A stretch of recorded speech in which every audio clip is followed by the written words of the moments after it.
Hi, my beautiful friends. Today I'm sharing my recipe for banana split cake. So I'll have the whole recipe listed in the description box, but this is what you're going to need. And I'll go over everything as I'm putting the cake together. And I start out by draining 1 can of crushed pineapple. Let it sit in the sink and let it drain. And then I put the whole box of Nilla wafers in a gallon-sized bag and I smash away. You can also do this in a food processor, but I'm kind of lazy and I don't want to clean it afterwards, especially just for a box of vanilla wafers.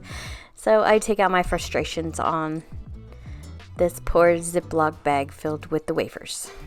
And you can always use graham crackers as well. It does add a little bit of a different flavor. I prefer the flavor of the vanilla wafers though. And I've been making this recipe probably since the early 80s. I got the recipe from my cousin Irma, who got it from a coworker of hers. But I've made this recipe so many times. My coworkers used to request it all the time for potlucks and especially birthdays. And here I'm cutting up strawberries.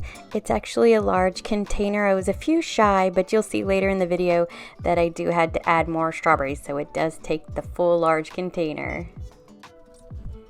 And now I'm slicing up 3 large bananas.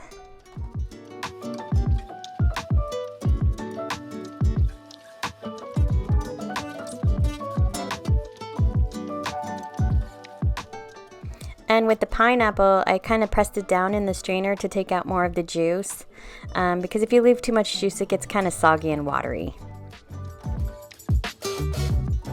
And I'm also missing the clip of where I mix the cream cheese with the powdered sugar. That's actually the next step that goes over the Nilla wafer mixture.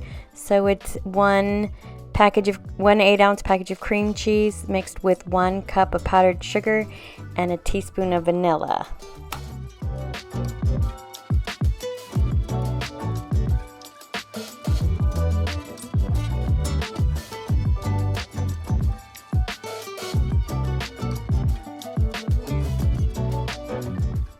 So I'm just spreading out the cream cheese. Nice and even, has to be perfect. And then on top of that, I'll spread the pineapple around and then add the strawberries and bananas.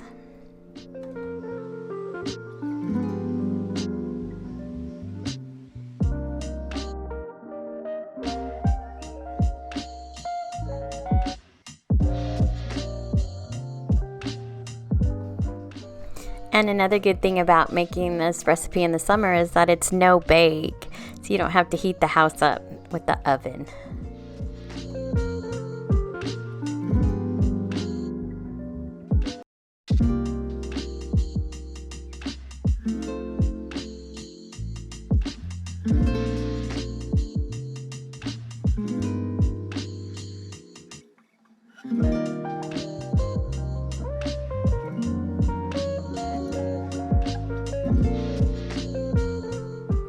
And I had to add more strawberries because every bite has to have a big giant strawberry. So I'm actually making this cake for my sister's birthday party. We're going to celebrate her birthday and this is going to be the dessert. But I'm running late, so I don't know if you noticed at the beginning I had put heavy whipping cream and powdered sugar because I was going to make a homemade whipping cream. But I'm running out of time, so I'm just going to cheat with some Cool Whip. It still tastes just as good.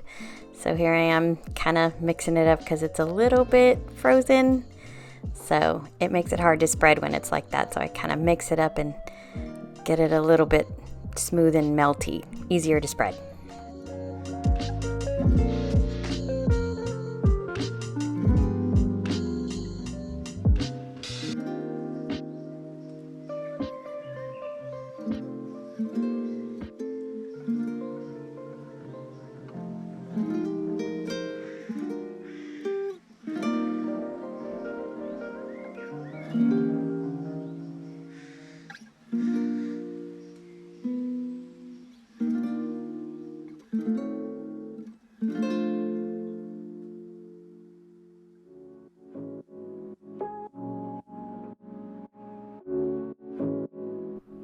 So I just smooth it out and then do little swirlies to make it look nice and pretty.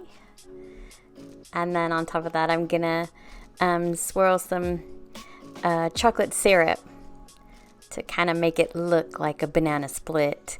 I would normally, after the chocolate syrup, I would put nuts, but my sister doesn't like peanuts, so we'll skip that for today. And instead I'm putting the cherries with the long stem because I think it just makes it look pretty and more decorative.